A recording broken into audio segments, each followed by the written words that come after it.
IAS institute నిర్వహిస్తున్న all India scholarship exam pass అవ్వండి. 2 years ఫీజులో 50% మాత్రమే పే చేయండి.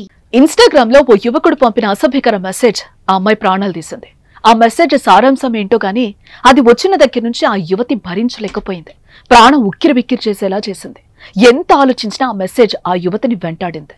చివరకు ప్రాణాలు తీసుకునేంత పనిచేసింది. ఆ కుటుంబంలో విషాదాన్ని నింపింది.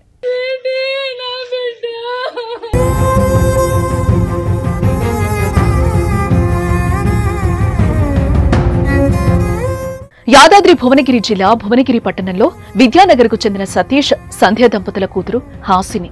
ఆమె హైదరాబాద్ లో డిగ్రీ 2వ సంవత్సరం చదువుతోంది.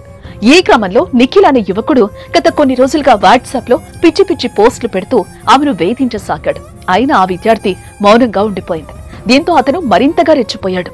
ఈసారి ఇన్‌స్టాగ్రామ్ లో అసభ్యకరమైన మెసేజ్లు చేస్తూ వేధింపులకు గురిచేయడం మొదలుపెట్టాడు. దీంతో నిఖిల్ వేధింపులకు హాసిని భరించలేకపోయింది.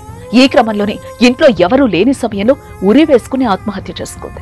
అయితే ఆ యువకుడి వేధింపులు తమకు కూడా చెప్పుకోలేకపోయిందని తల్లిదండ్రులు కన్నీరు మున్నీరుగా విలపిస్తున్నారు. వాట్సాప్, ఇన్‌స్టాగ్రామ్లో అతని వేధింపులు చూసి తామే భరించలేకపోయామని, నీచమైన పదజాలంతో దూషించాడని, ఆ మాటలు తట్టుకోలేకే తమ కూతురు ఆత్మహత్య చేసుకుందని తండ్రి వాపోయాడు. తమకు న్యాయం చేయాలని పోలీసులను ఆశ్రయించాడు. శనివారం నాడు మా బామ్మర్ది సీరియస్ అయితే హైదరాబాద్ దాఖల కొంపెలు తీసుకుపోయినాము. శనివారం, ఆదివారం 2 రోజులు అతని గురించి తిరగడం అయింది. నేను సాయంత్రం మధ్యాహ్నము మా భార్య అందరం కలిసి మేము వెళ్ళేవాళ్ళేము. మేము అందరం వెళ్ళిపోయినాము చూడడానికి. 4:30 నుంచి 4:30 టైం నుంచి అతను ఒక నిఖిల్ అనే వ్యక్తి మా బిడ్డను విపరీతమైన వేధింపు ఎట్లా అంటే అసలు సంబంధం లేని మాటలు, చనిపోయడానికి 100% గురి చేసి ఆమె సాగుకు కారణమైండు. ఆ వ్యక్తి పేరు నిఖిల్.